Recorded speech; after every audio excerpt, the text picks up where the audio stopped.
The information shared on LightBody Radio is for educational and informational purposes only. The content of this podcast is not intended to be a substitute for professional medical advice, diagnosis, or treatment. Always seek the advice of your physician, licensed healthcare provider, or qualified wellness practitioner with any questions you may have regarding a medical condition or health goal.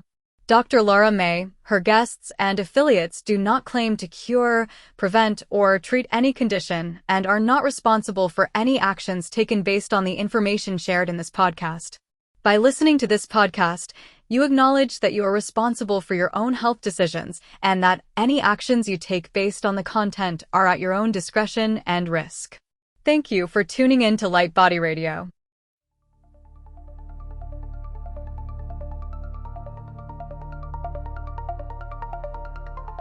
Welcome to LightBody Radio, where science meets soul and healing gets multidimensional. I am your host, Dr. Lara May, functional medicine pharmacist, master intuitive Reiki channel, and certified life and health coach.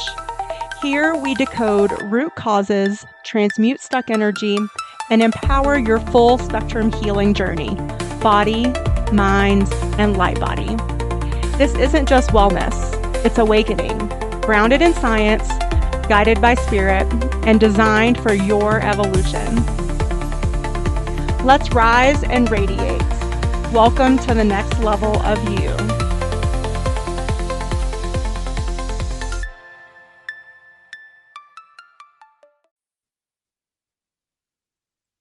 Hello and welcome to LightBody Radio. I'm your host, Dr. Lara May, and today we have with us Beatty Carmichael, who is the author of The Prayer of Freedom, a science-based prayer method that helps people break free from what doctors often can't, which is chronic pain, anxiety, addiction, emotional trauma, even bipolar disorder. He teaches this method at one of the largest addiction recovery centers in the U.S., where nearly 9 out of 10 women who complete his class walk away free. No more pain, no more medication, and no more addiction urges. And the surprising part, if that's not surprising enough, many experience complete breakthrough in just a few days. What he has uncovered is that many of the things we struggle with have spiritual roots, which if you guys listen to the show on a regular basis, I'm sure you're not surprised with, but spiritual roots, not just physical causes. So when you apply specific spiritual laws to those roots, they can be removed and the torment disappears. So today, through our conversation, he's going to reveal the hidden reasons most people stay stuck and walk through the simple 3-step prayer approach that's brought real lasting healing to hundreds, even when nothing else worked. So I'm excited for this conversation. Welcome, welcome. Well, thank you. I'm glad to be here. So I always like to start with our guests with having them tell us a little bit about your background. So how you came to be doing what you're doing in the world. Oh, that's a long story, but see if I can shorten it up some. I was actually born into a line of 7 generations of medical doctors. So I guess you could say that healing has been, I don't know if it's been in the bones, but it's definitely been in the bloodline. But when I came along, my generation stopped. A lot of things changed in the medical profession. So I went into business, and I'm actually a marketer from a vocation standpoint, helping real estate agents generate listings with a company called Agent Dominator. But about 9 years ago, the God, this higher power of the universe, however you want to describe that, started to impress on me a deep desire in my heart to go pray for people for healing. And it was kind of like way out of the blue, totally strange.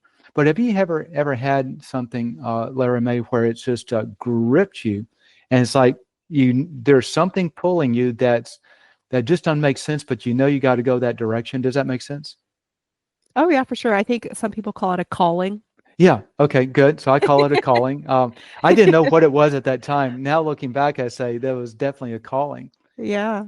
And but the problem I ran into is to pray for healing. I had to believe that God would want to heal, and I didn't believe it. I grew up in a legalistic church, and they always said, well, you know, God probably brings a lot of sickness upon people because he's trying to teach them something. And so the general prayer in the church was, Lord, heal this person if it be your will. So I had to explore ancient religious texts to try to understand some of the spiritual laws around God and what he said about whether he wanted to heal or not. And I kind of came to the conclusion that he likes us to be healthy rather than sick. I came to the conclusion that healing was what he wanted and not sickness. And it was about 6 months after doing a lot of deep diving into this that I got up my guts and my nerve to actually try and pray for people. So I went out to a grocery store, went out to Walmart, and I literally just walked up to people and said, it looks like you're in pain, because they'd either be walking with a crutch or a limp or in a scooter. And I said, can I pray for you? And I had 18 people said yes. And would you like to guess what happened when I prayed for them? I would like to say they got better, but I don't know. Yeah. 1/3, six out of the 18 were instantly healed. Now watch this. One lady was in a scooter, and she had a degenerative disc in her neck, degenerative disc in her back, so she couldn't lean over and she couldn't turn her head. And she had arthritis and lupus. And she actually had this nurse's assistant type person walking with her through Walmart to actually pull the things off the aisle. And when I prayed, all of that was instantly gone. And I said, and I didn't understand. I said, well, do something you couldn't do. She gets out of the scooter, she touches her toes, she moves her head up and down and wobbles it all around. And this nurse's assistant is just stunned and astounded. And I'd say, is this normal? She said, I've never seen her do this before.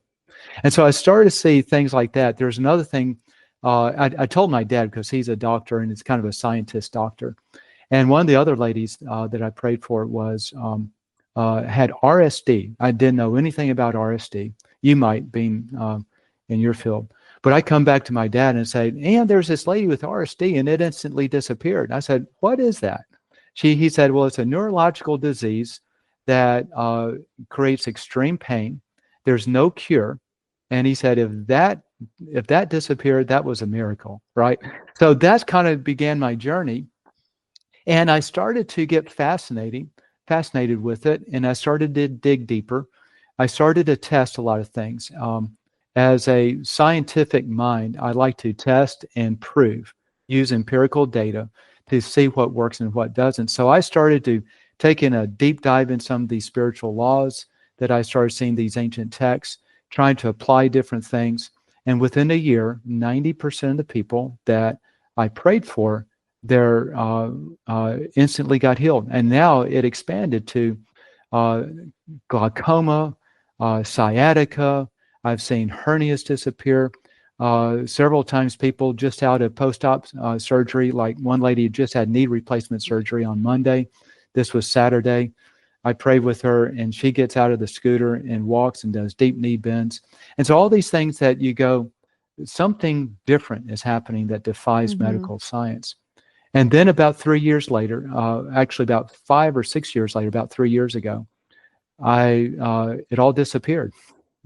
I go out and pray for people and instantly it's like no one's getting healed. And I asked God what happened. And he said, well, I took that gift away. I said, why? He said, because now I want you to learn to do it by authority. And I understood some things based on some other things that happened in my life prior to then, what he meant. And so that's brought me to where we are today. I've uncovered a lot of spiritual laws that when people apply them on their own, it's not me applying them, but they apply them on their own. I'm seeing nearly 90% of the people getting healed, as you mentioned in the introduction, of addictions and chronic pain. So like that's arthritis, fibromyalgia, lupus, muscle pain, joint pain, things that doctors can diagnose, things that doctors have no idea why it's there. I've seen mental illness leave, anxiety, bipolar disorder, depression, people on psychiatric drugs, get off of that, relationships and everything else. So that's kind of a net of the story of what led me into this role. So why is it, do you think, that so many things in this day and age are either considered incurable or chronic? I mean, like a lot of mental health is considered just chronic issues that we can manage but will never be truly healed or cured. And addiction too. I mean, even if you look at any of the AA, NA, any of those, it's leading with this mantra of I am an addict and I will always be an addict. Right. And and which I've always found, I know that system has helped millions and millions of people over many decades, and I'm very grateful and happy about that. But I've always felt that approach to be very disempowering in terms of, yes, there's power in accepting and admitting that there is an addiction at this moment, but I don't necessarily agree with you'll always be one. Yeah. Because So, I do believe in healing. So let's right. dive into I do that. too.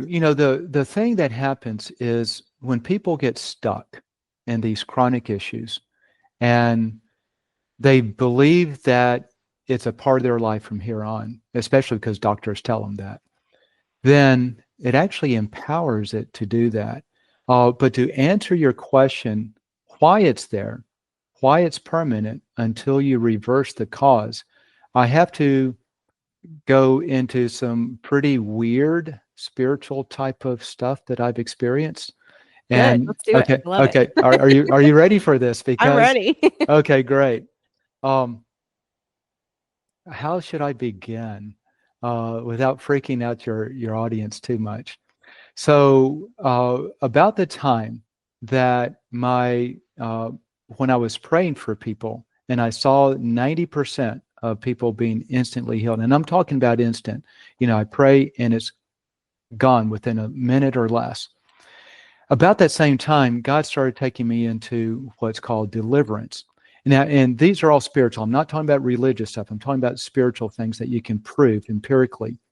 And deliverance is in the spiritual realm. There's a lot of things in the spiritual realm we don't understand. There are all kinds of spirits, but one of the types of spirits is a very kind of a evil spirit that usually we call a demonic spirit. At least in the Western world, we use the name demon, and we kind of know what we're talking about. See a lot of horror movies based around it. But I actually started to engage in that realm and would interrogate these things. They would speak back to me. They would talk to me. Sometimes through the person and sometimes just in the person's mind, and then they would relay the information. But what I found is when you have a demonic spirit that's harboring in someone's being, it's always there because of a spiritual issue. And once you get rid of that spiritual issue, then it no longer has a hold on that person. And it's these type of beings, these spiritual entities, that are the root cause between with a lot of the addictions and a lot of the pain, a lot of the mental issues, that once you get that thing out, then now you're healed. And what I started to see is over time, as I was praying for people and they were instantly healed of whatever it was I was praying for. And when I was ministering to people in this deliverance world, and as soon as the spirit left, they were instantly healed of whatever that thing was. I started to see the correlation that even in what I call my Walmart healings, because I would just go to Walmart on Saturdays and, hey, I'm out praying for people, anything I can pray for you on. And you just find people that needed help. What I started to realize is that the situation was identical. It was a spirit leaving. And so when God took the gift of healing away from me, and I had to now learn to do it through authority, what I simply did is I led people through the same process, albeit very differently, that I did with these demonic things. And let me bring some perspective into this, because I think this will be helpful. When we look at this whole process, I call it the prayer of freedom, and I actually wrote a book around this. And in fact, this is real interesting. I want to share this with your audience, because a lot of times we get caught in these chronic things and we think there's no way out. I'll always be, like you mentioned, I'm an addict and I'll always be an addict. Well, if you say that, you actually will be, because you're empowering that spirit of addiction to stay in you by agreeing with it. But what I do, I wrote this book called The Prayer of Freedom, and I'll show it to you because I think this is just an audio podcast. But I wrote this book, The Prayer of Freedom, to outline and map out what I uncovered. And when I do the addiction recovery classes that I teach, I literally give them the book, and in the back is a worksheet with 18 different categories of things that they fill out. and then they do the process on their own. I don't pray for them. I don't pray with them. But what is happening is by going through this process, it's eliminating all of the spiritual roots that's causing all of these problems in their lives. And that's why statistically, I have the people make a list of every issue in their life before they start. And 87% of the people, almost everything on their list is totally disappeared by the time they finish this. So here's kind of the background with this whole framework. There's a spiritual framework that explains why we suffer, especially your question, why are we always sick and can't get rid of it? Why do the doctors call it permanent? It starts with understanding that we live in two realms. We have a physical realm where our bodies exist, and a spiritual realm where our souls exist. And our soul is our mind, will, and emotions. And just as our physical bodies are governed by physical laws, what I'm finding is our souls are governed by spiritual laws. And this isn't about religion. This is simply things that we can actually prove. In fact, I'm sure you're familiar with the concept called karma, right? Yes. Okay. So karma, very simply, you do bad things happen to you. If you do good things happen to you. What's happening is that this is actually tying into the spiritual laws, and we're able to observe the impact of how we follow these laws or not. And this is what I'm talking about. These laws are spiritual laws that you can prove empirically. I'll share it in just a moment if you're interested. But when this higher power of the universe, I just give it the name God because I don't know, I don't think his name is John, right? So I just call God, right? It probably isn't Sue either. So I just call him God. When he created us, he wrote his standards, his sense of right and wrong into our conscience. And then that conscience is designed to guide us. And when we follow it, we remain spiritually healthy and physically healthy. But when we violate it, it convicts us, right? When we do something wrong, our conscience says, okay, you're guilty of that. Where does that come from? That comes from God giving us a sense of right and wrong. And when we violate God's standards, that's when this trouble begins. If we continue to violate those standards without confessing that we're wrong and trying to do better, we simply ignore the conscience. That's where our consequences happen. And according to these ancient Bible texts that I started to look into, where I started to learn these spiritual laws, God allows these negative choices in our lives to open the door to what I call tormenting spirits. This is where this demonic spirit stuff started to come in. Mm-hmm. And tormenting spirits, that's my name, okay, because I don't know, it's a descriptive name, because what happens is these are spiritual forces that bring consequences into our lives. And a lot of people from different backgrounds will call them like energy forces, or good energy, negative energy, bright energy, dark energy. But it's an energy. Maybe it's vibration. Because I was going to say maybe like a certain vibration. So, yeah, exactly. Yeah. Okay. So we're speaking the same issue, just different words. Okay. Because it's all, like me, I'm living and I vibrate. I don't vibrate the same as a rock, nor the same as a worm, but we all vibrate because we all have energy, and these spirits are a spiritual energy, and there's vibration. Does that make sense? Right. Well, and there's the law of resonance. So, yeah. So, okay, anyway, great. Okay.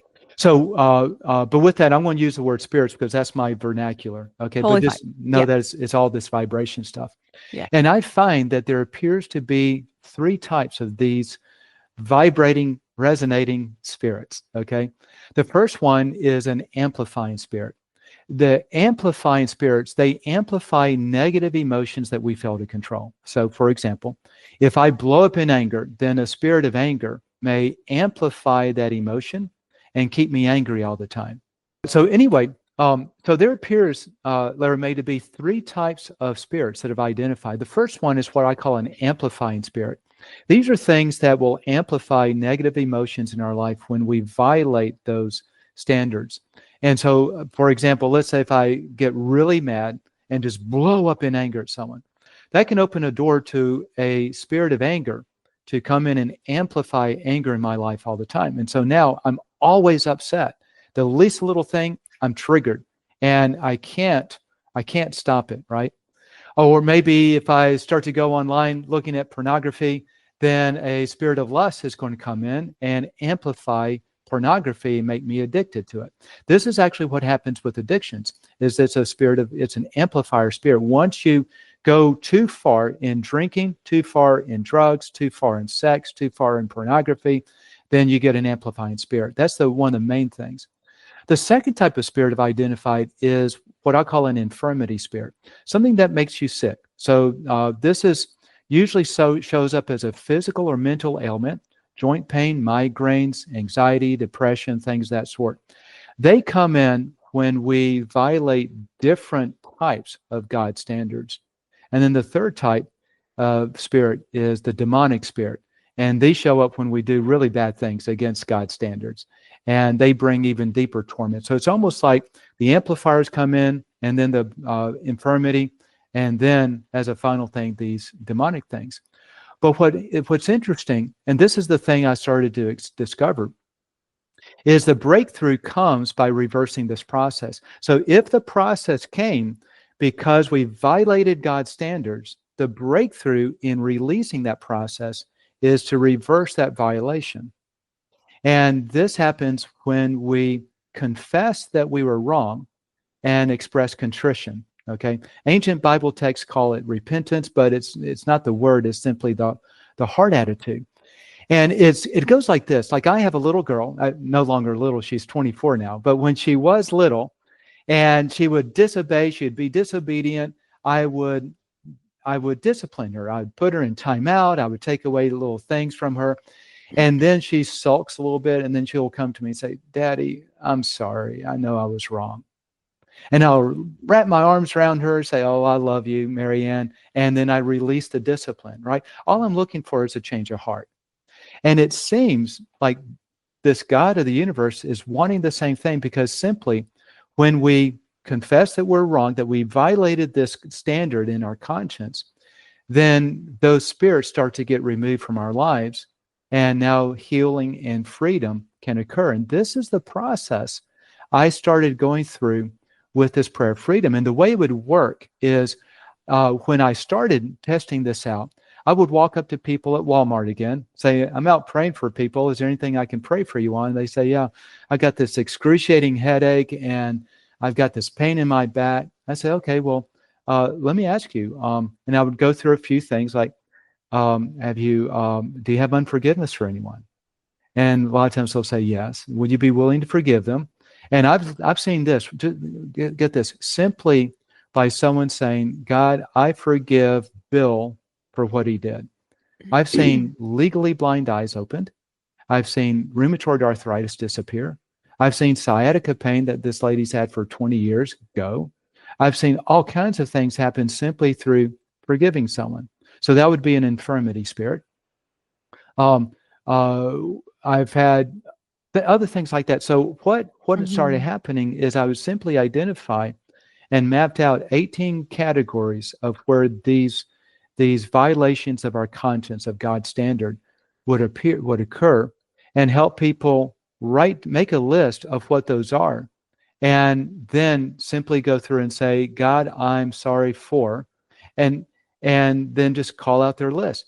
It's the most amazing thing because it makes no sense. But if you go back to your first question, your last question, which was, why do people stay stuck in these things? And the reason they stay stuck is because most of us have no real understanding of the spiritual side of our lives. And so we look at everything from the physical side, and the physical is only the symptom, not the cause. For most of these things, the cause lies in the spiritual side. And I call this a science because, let me see if I can, you're probably familiar with the physical sciences, like of empirical data, right? You test things. Okay. Yeah. So just for our listeners, let's say that you can't see this, but I'm just going to do this for Lara May. So I'm holding up my pen, and if I let go of my pen, it's going to drop into my palm. And every time I hold it up, let go of it, it's going to drop in. Lara May, if you did the same thing on your end, the pen would drop. So now through empirical data, we can prove there's some law out there, we're going to call it gravity, and it works whether you believe in it or not. I started to do the same thing with prayer. not prayer from a religious standpoint, but prayer from simply engaging with this higher power, following these ancient laws that were written down thousands of years ago and applying them. And what's happening is I'm leading people to saying, God, I'm sorry for these things that you brought to my mind. And when they do that, nearly 90% of the time, I'm seeing the outcome of all these things starting to disappear from people's lives. And it doesn't matter whether they believe it or not. It simply matters that they do it. Just like gravity, it's going to work whether you believe it or not. So that's the kind of the big aha of what led me to this point. So I guess my follow-up question to that is, I guess from the perspective of like forgiveness, for example, or sleeping some sort with of like someone or some outside of sort of marriage. like resentment that we're holding Okay, on yeah. to, if you will, you know. Yep.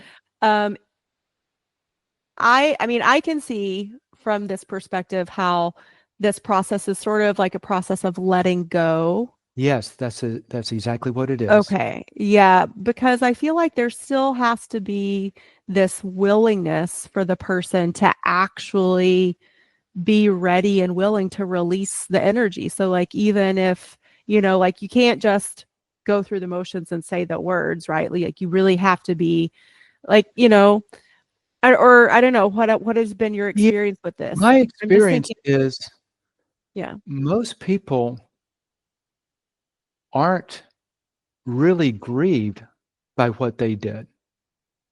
Here's a real simple, real life example. I'll give you two. They both happen to be women. The first one is a lady named Susan. She was at the Addiction Recovery Center. And this was 3 years ago, I think. She asked if I would pray for her because she had rheumatoid arthritis for 15 or 20 years. And that day, it was a cold, wet, balmy day, and it was just acting up. And as I started to pray for her, I asked, do you have unforgiveness for anyone? She said, yes. I said, who is that? She said, my sister. She did something against our mother 20 years ago, and I've never forgiven her. So watch this. Deeply wounded, hurt, unwilling to forgive. And I simply said, would you be willing to forgive her? She said, yes. So I led her in the short prayer, and all she did is said, God, I forgive my sister for hurting my mother. There wasn't any deep emotion, deep contrition. It was simply, I know I ought to, so yes, I'll just do it. Okay. And the rheumatoid arthritis pain started to go down immediately. By the next day, it was completely gone. She followed up with me 5 weeks later and said, I went back to the doctor last week, so 4 weeks after all this. She said, I haven't had any arthritis pain. And the doctor retested me, and I have no arthritis. And another lady, she was greatly abused by a past boyfriend, busted out all the front teeth, top and bottom in her mouth. And she could not see. Everything was so blurry, she couldn't even read. And I asked if she had unforgiveness. She said yes. She explained this horrible abuse. And I asked, would you be willing to forgive him? She said yes. And it wasn't like, it's one of those things that's almost unforgivable, but she just made the statement. One of the things, and every time I share this, people have the same thought that you have to really kind of work up to say, I will release this energy that I've been holding on to. It's really not that powerful. It's simply a statement. I can give you some reasons why, some things that we can correlate to, but it's simply making this statement that I release this person. I release this energy. And simply the statement is all God is looking for, or at least all this process is looking for. But empirically, these people that are going through this, there are a lot of things that they're saying I'm sorry for that they're probably not all that sorry for. Some of it was fun, right? But they're just going through the process of what this process says to do. And when they do, they're starting to get healed from things. Okay. Well, let's go into like the 3-step prayer process. Yeah. So we can get a better idea of that. So the 3-step prayer process at its most rudimentary level is, number one, let's say you have some issue. Let's say you have anxiety. And you get, God, I want to get rid of this anxiety. Is there a spirit? If there's a spiritual root to it, something that I violated from your standard, would you bring it to my mind right now? So it's either going to be something that comes across your mind, that's something you did that you shouldn't have done, or maybe someone that you need to forgive that you haven't forgiven. So that's step one. Ask him to bring to your mind. Step two is to then say, I'm sorry. I confess I was wrong. And if it's someone that you need to forgive, it's saying, I forgive that person. And then step three is more of a repetitive step. It's saying, in God's authority, I now command anxiety to leave me. Go now. Okay. So speaking to that anxiety, that negative energy as an entity, because energy is a noun, it's not a verb. So it's a person, place, or thing. And so you command that thing to leave. But it's not your authority commanding. You're doing it with this higher power's authority. And I don't know if you like, I may be able to role play this with you if you want to. You know, some hosts are good with that. Some hosts say, no. Sure. Yeah. Okay. Yeah. Do you have anything that you can measure? Pain, mental, anxiety, depression, something like glaucoma, or your right foot doesn't work, or anything that you can measure that we can say something shifted and now it works better?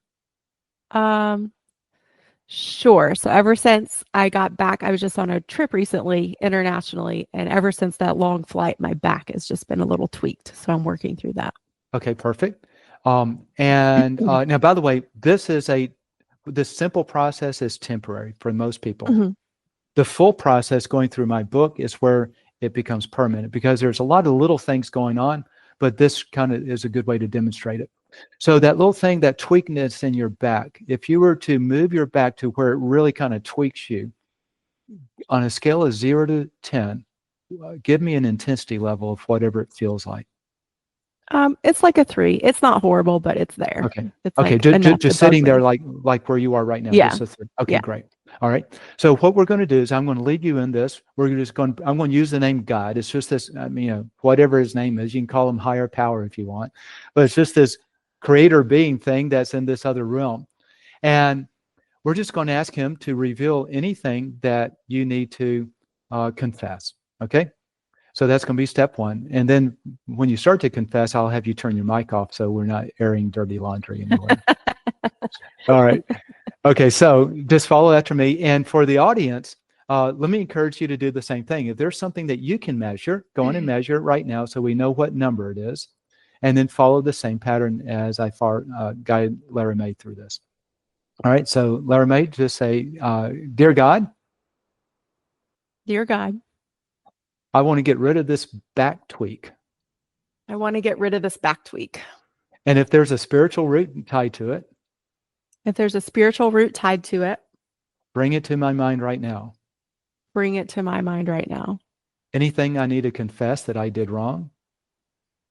Anything I need to confess that I did wrong. Or anyone I need to forgive. Anyone I need to forgive. All right. Okay, so now that's step one. Step two. Let me guide you on this, and then I'll have you turn your mic off. Step two, we're going to use a specific word and a specific pattern. The ancient biblical text for confessing that you're wrong is repentance. So if it's something you did, if it's something that comes across your mind, just say, I repent of blank. And if it's someone that you need to forgive, I forgive blank. Okay?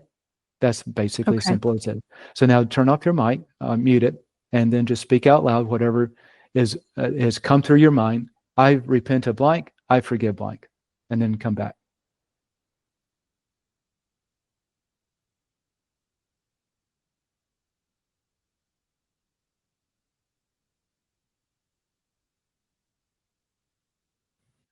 Okay. Okay, perfect. And did any of that include a person? Not a specific person, more honestly like more of like an archetypal. Okay. Thing. Okay, great. So the reason I ask, if it's a specific person, like I forgive John for what he did, then there's a second part of step two, and that's to there's a spiritual connection that sometimes occurs. And so for the audience, if anything that you just did involved another person, like I repent of stealing money with John or something like that, Then the second part of step 2 for this demonstration would be simply to say, and I break all negative spiritual connections with that person. Okay? So it's just a statement, but we're handling it from a legal standpoint. Now the third step on this is we're going to command that back tweak out. So here's how it works. So follow after me. God, I now ask. God, I now ask That you remove my back tweak. that you remove my back tweak. And now I speak to my back tweak.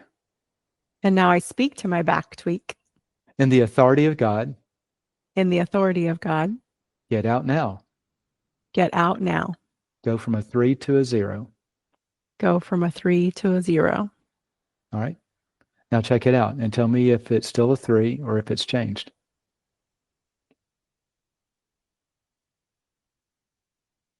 It's still there. Yeah, it's still Okay. about a 3.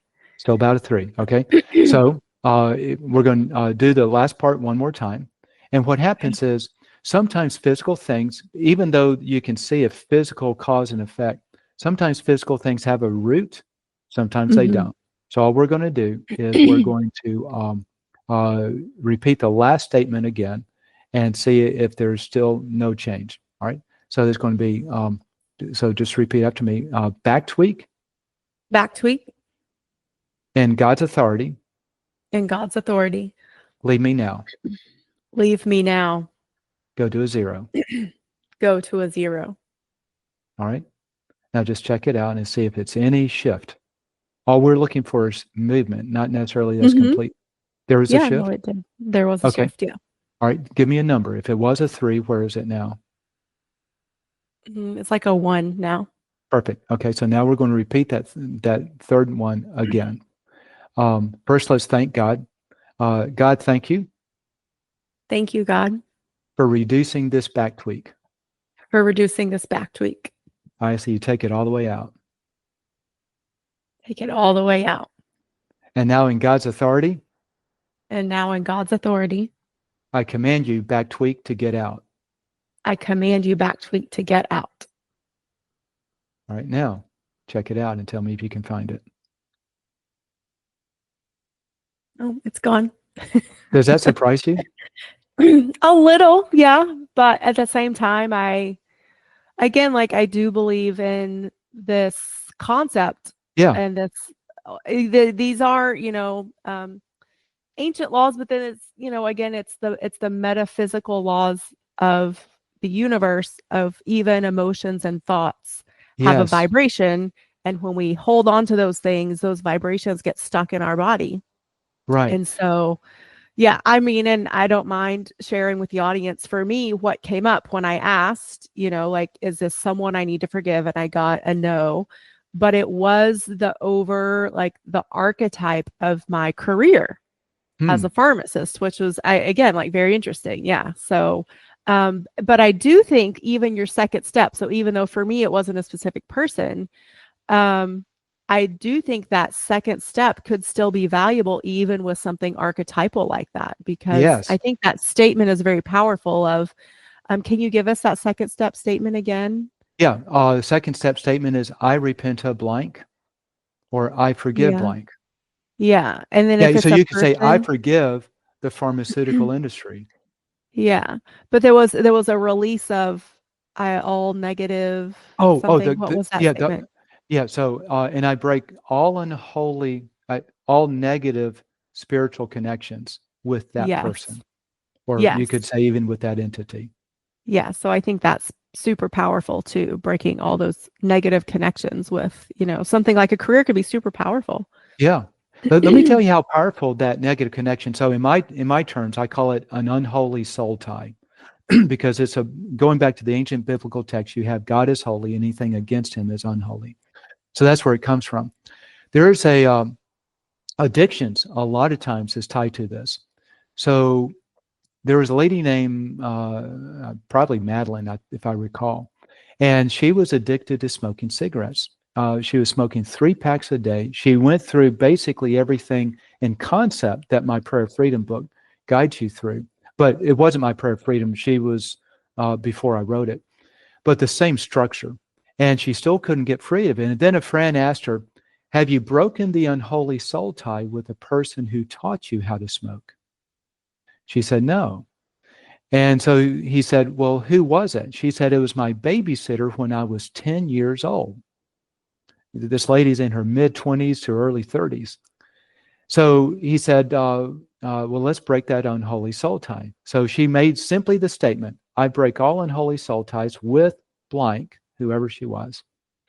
And then they commanded the spirit of addiction to leave her. And she left that guy's office that day, never smoking ever again. So the spirit of addiction came in through that negative spiritual connection. And so when you were asking, why do people live in chronic pain and deal with it, or addictions or trauma or anxiety or depression, and all medical science can give them, or psychotherapy science can give them, is to live with it and try to keep it under control, because they don't understand the root. Once you get to the root, you can get rid of it, and it goes just like that. Just like with your back pain, your back tweak. You've been traveling for a while. It's been with you now for at least several days, I would guess. I don't know how long. And About a week. About a week. And in just a matter of minutes, it's completely gone, because we handle the spiritual root. Mm-hmm. Isn't that powerful? Yeah. It's super powerful. And it's one of those things where I think it's going to take people a minute to maybe wrap their head around the simplicity of it. Because again, I think we're conditioned for a lot of these things, whether there are big T or little t traumas, or things like as little as a babysitter teaching someone how to smoke, but that smoking having such a huge impact, things like that being with us for so long, our minds also, I think, want to make it more complicated and think, well, it's going to be hard for it to happen. So, for me to be done with this thing too.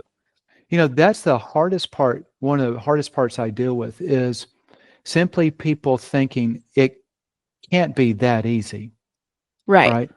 It's got to be harder. It's got to take more effort, and it's got to take a lot longer to occur. Can I share an amazing, I've seen so many miracle stories, but this is just one that happened recently. I was at the Addiction Recovery Center. I teach several classes there. And there's a lady, she had her right arm in a sling. And I was asking her, does it hurt? She said, yes. She just got out of surgery 4 weeks earlier. And the story behind the surgery is 3 years ago, she had a car accident, hit the windshield, broke her AC and her shoulder bone, or whatever that thing is up there. I'm not a doctor, so I don't know the names. And and she didn't have any insurance, so they simply gave her a sling and said, good luck. So everything's set wrong. Then she gets to the Addiction Recovery Center. They have insurance.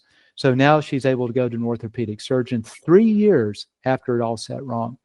And he said, I can fix it, but it's going to be really invasive. And he had to drill through the bones, break them apart again, reset them, and then put it back together. So that's where she was 4 weeks post-op. It was going to be 12 weeks post-op before she could start physical therapy. And I led the class into this simple 3-step approach.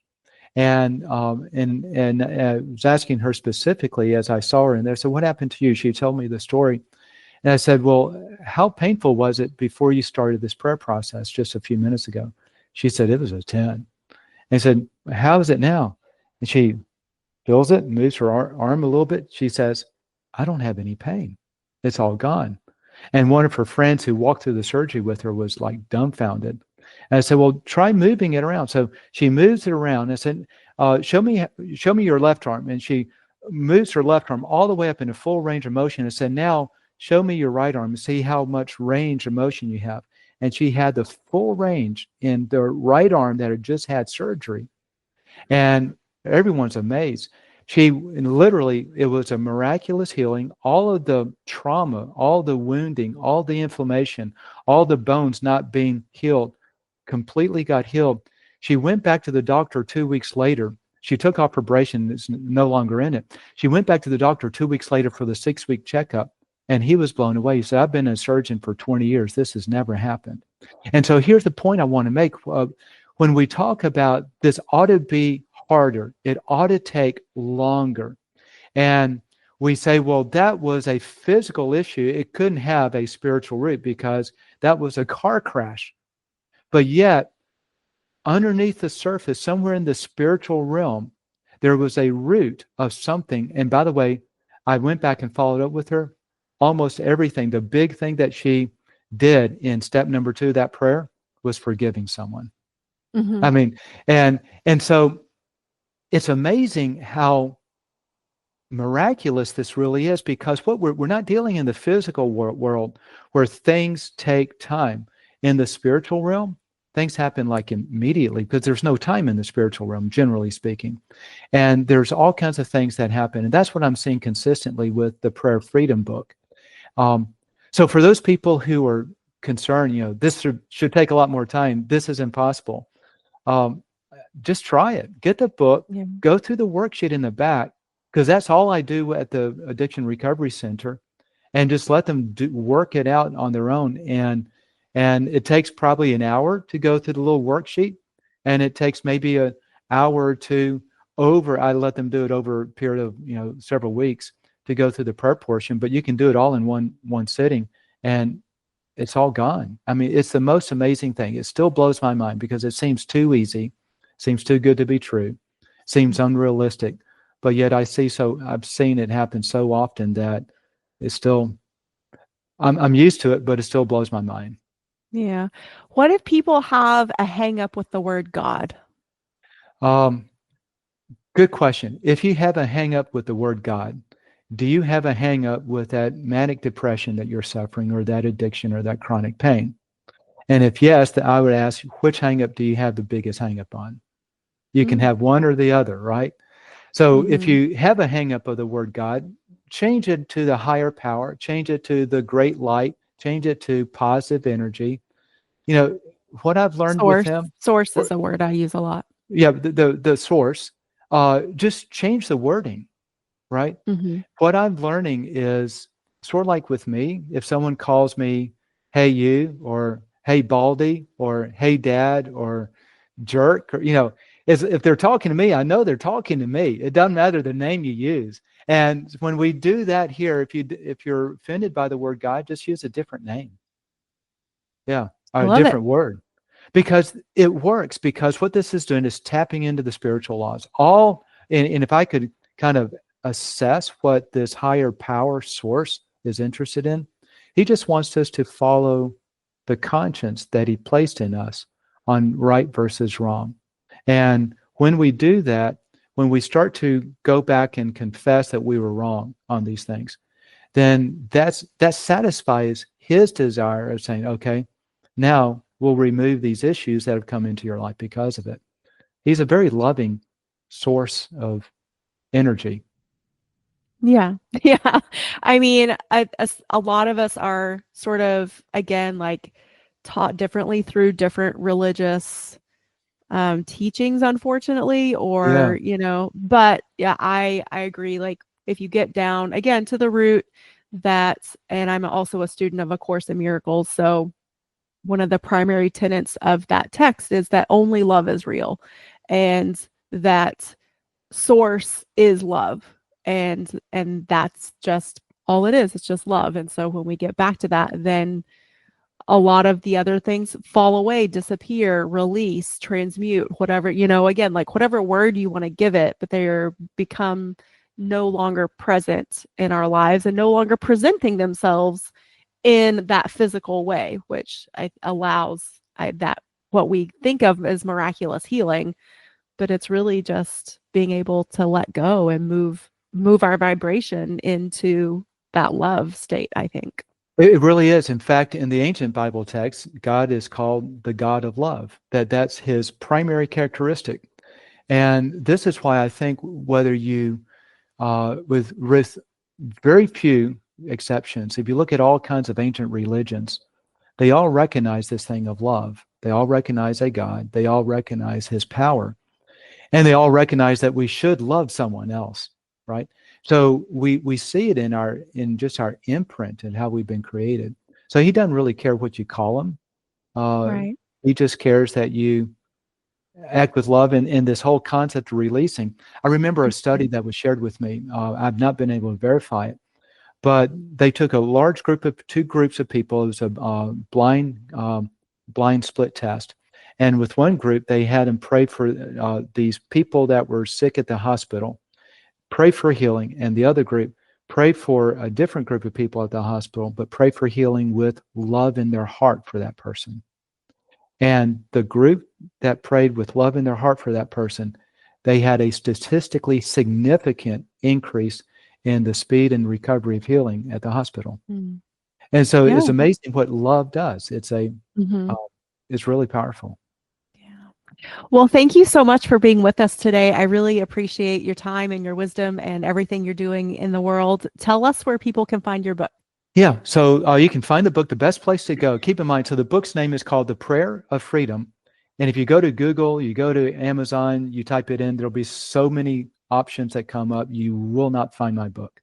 So add the word book at the end, theprayerfreedombook.com.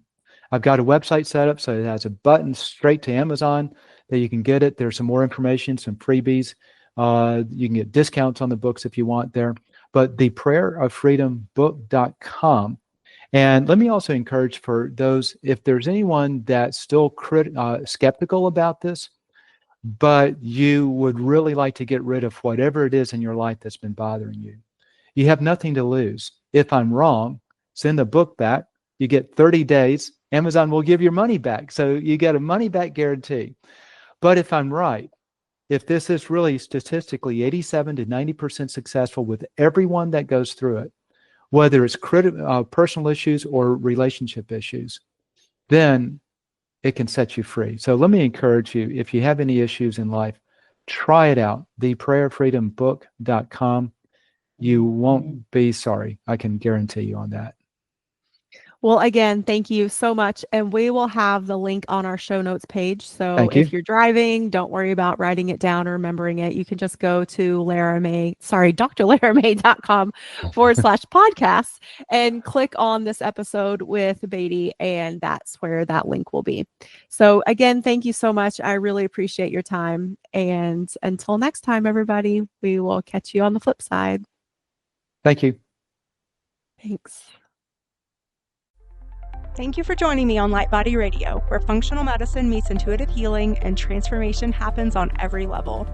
If this episode resonated with you, please like, share, and if you're ready to go deeper, visit drlaramay.com to book a functional medicine consultation or an intuitive healing session. Whether you need to rebalance your body, clear your energetic blocks, or reconnect with your soul's purpose, I've got you. You can also follow me on Instagram or TikTok at Dr. Lara May for daily inspiration, energy updates, and healing tools. Remember, your healing is multidimensional, and so are you. Until next time, honor your body, trust your intuition, and activate your light.